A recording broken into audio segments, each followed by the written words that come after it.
people seriously. Thank you.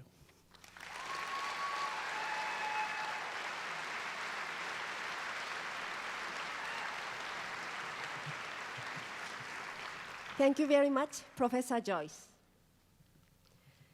It is also a tradition in the Department of Anthropology that one graduate student and one undergraduate student address their peers, mentors, fellows, friends, and family. A graduate speaker this year is Adrian McIntyre. Okay. Hold on a sec. Okay. Adrian has over 12 years of professional experience in the Middle East. He has worked as an archaeologist, cultural anthropologist, journalist, and humanitarian aid worker in Egypt, Iraq, Israel, Jordan, Lebanon, the occupied Palestinian territories, Sudan, and Syria. Adrian reported for Newsweek during the invasion of Iraq in 2003, writing articles on refugees, civilian casualties, and popular responses to the war. He then traveled to Baghdad as a member of the crisis response team for Mercy Corps. When increased violence and insecurity forced aid agencies to withdraw their international staff from Iraq in 2004, Adrian moved to Sudan, and there he spent 14 months in Darfur as the policy advisor and media coordinator for Oxfam. These experiences have deepened Adrian's commitment to a blend of scholarship, leadership, and public advocacy. Please welcome our graduate speaker, Adrian McIntyre, for his address, Anthropology and the Art of Living.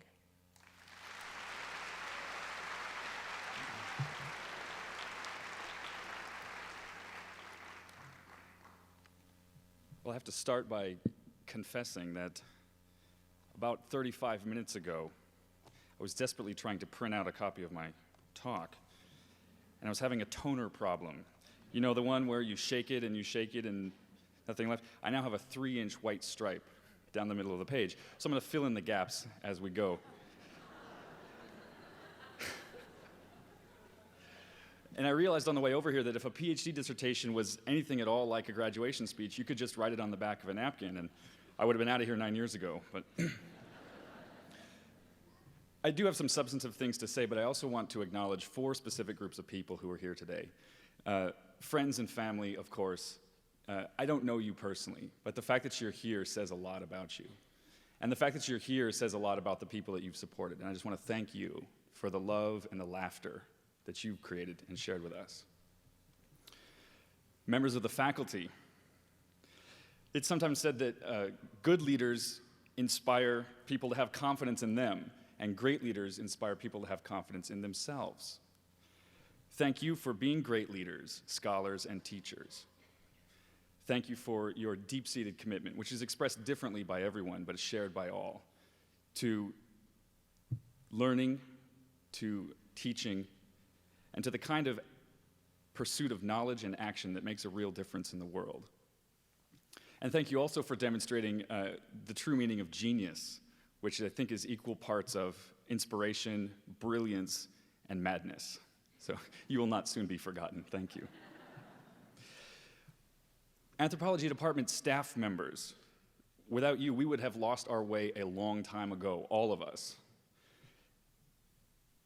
In fact, those of us who have lost our way have been more often than not helped back on course and navigated the bureaucratic nightmares by one of you. It takes something. It's a labor of love to be a staff member in this department, and you are deeply loved for the contributions that you have made to our success. And lastly, graduates. Yeah, I know many of you. In fact, I number you some of my closest friends. And it's a real honor and privilege for me to be here today with you. Berkeley anthropology students are like a breed unto ourselves.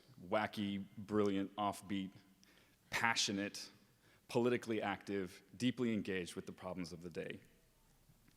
I could wax poetical about you, but I would probably start to cry because of the depth of feeling I have for many of you. When people hear that I'm about to graduate with a degree in anthropology from UC Berkeley, they often ask, well, what are you going to do with that?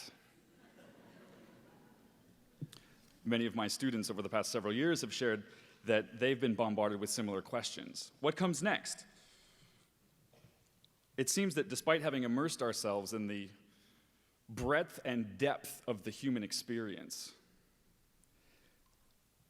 people are skeptical about the ability of young anthropologists to navigate the practical demands of life in the so-called real world.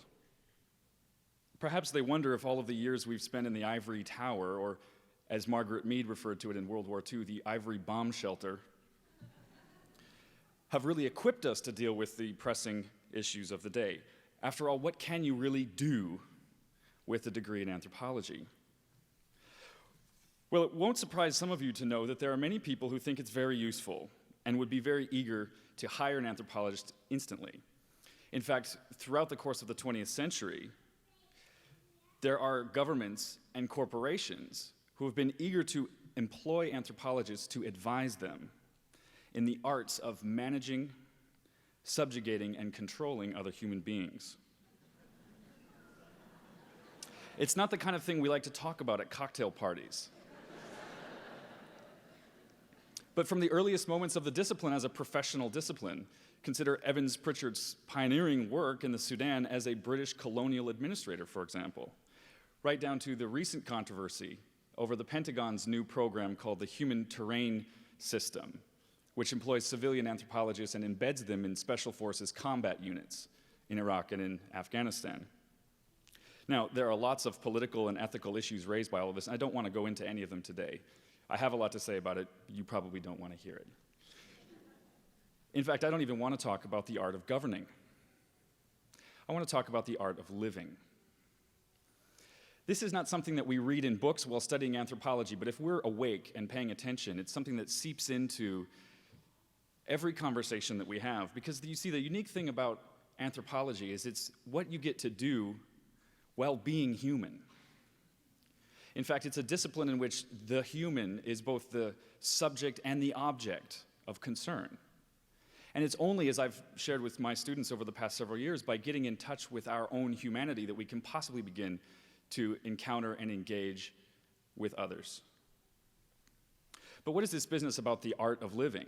And what does being human and being an anthropologist have to do with any of that? And this is where the gaps in my paper are starting to get wider. First, some thoughts about art, the art of living. You know, there's no generally agreed upon definition of art, just as there isn't one for life. Some would say it's a form of human production, a creative expression with an aesthetic dimension. Some use the term art to refer to the products of that creation. Some would say it's simply finding grace and beauty in small things. Art is also a skill, something that you can study, something that you can engage in through practice and through observation. And it's this art of living that I say anthropology has something unique to offer all of us. Now, I'm not really interested in talking about life as such. Life is just life. You know, it was here before us. It'll be here after we're gone, probably, depending on how the elections go.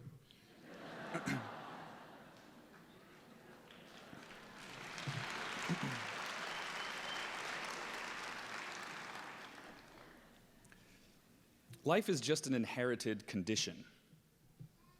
Living is something else. Living is what we do when we participate in life. Living is what we do when we celebrate and create, when we discover, when we explore and invent. The art of living has something to do with that studied practice, that aesthetic appreciation of what it is to be alive and to live fully. You know, there's a lot of talk about doing. What are you going to do next? What are you going to do with your degree in anthropology? We should be the ones reminding people that at some fundamental level, we're not human doings, we're human beings. one of the amazing things about being, and I don't want to diminish doing, by the way, there's a lot to celebrate today, a lot of accomplishments, and yet there's always going to be more to do. Some of you may have to go home and finish your Anthro 114 papers and turn them in by 3 o'clock.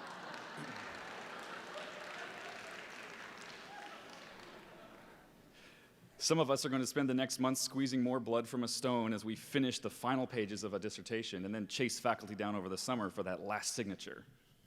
There's always more to do. The juicy good stuff of life, though, doesn't always occur in the realm of doing, although doing is where action and difference really gets made. The good stuff is located in the realm of being. What kind of being are you? Who are you going to be? This is where the most creative potential lies. Being vital, being courageous, being inspired, being compassionate. There's some doing involved, but really it's in the realm of being where the real good stuff occurs. I just want to share one really quick example. In Sudan in 2004, I was in the midst of one of the most horrific genocides to take place within recent memory. More than 2.5 million people had been displaced from their homes by the violence. Many of them had suffered brutal and horrific acts of violence to their own persons. Others had seen family members murdered in front of their eyes. They'd walked sometimes for days across desperate deserts to arrive in a place that was never meant for human habitation. A vast plain with no water, no sanitation. And there they had taken whatever scraps of material they'd been able to bring with them, sometimes just the clothes they stood up in, and begun to recreate an existence, pulling the pieces together from their life. And I was hosting a group of journalists.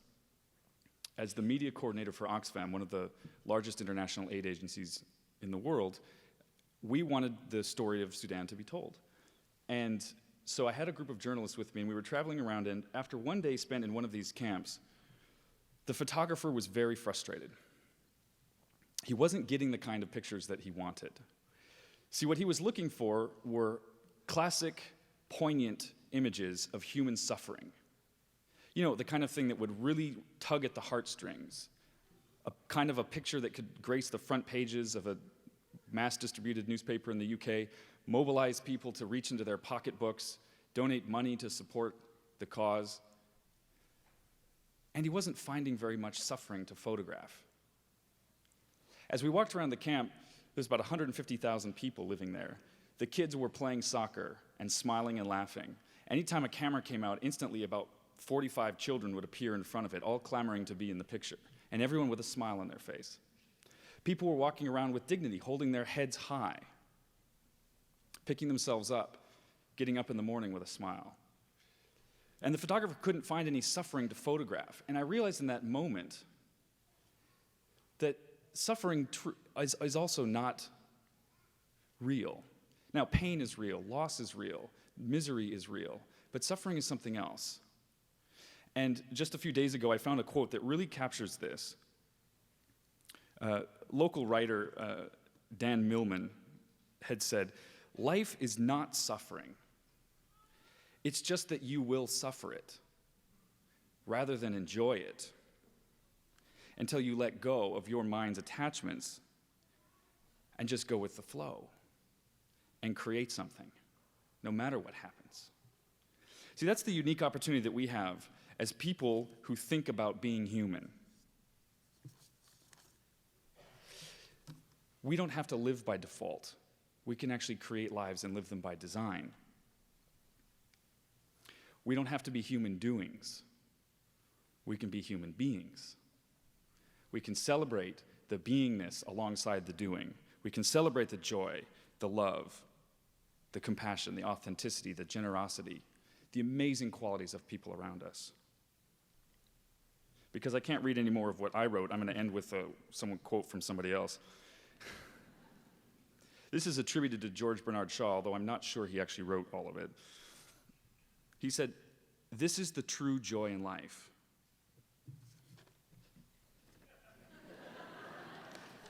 That part's on the left-hand side of the page. The being used for a purpose recognized by yourself as a mighty one. the being a force of nature, rather than a selfish, feverish little clod of ailments and grievances complaining that the world doesn't organize itself to make you happy. I am of the opinion that my life belongs to the community. And as long as I live, it is my privilege to do for it whatever I can. I want to be thoroughly used up when I die. For the harder I work, the more I live. I celebrate life for its own sake. Life is no brief candle to me. It is a splendid torch, which I've got a hold of for a moment, and I want to make it burn as brightly as possible before passing it on to future generations. Graduates, burn brightly and celebrate being human. Thank you.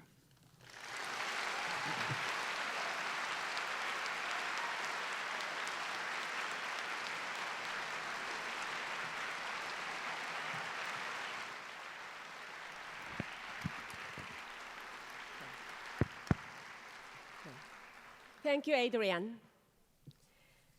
Our undergraduate speaker is Rose Stewart.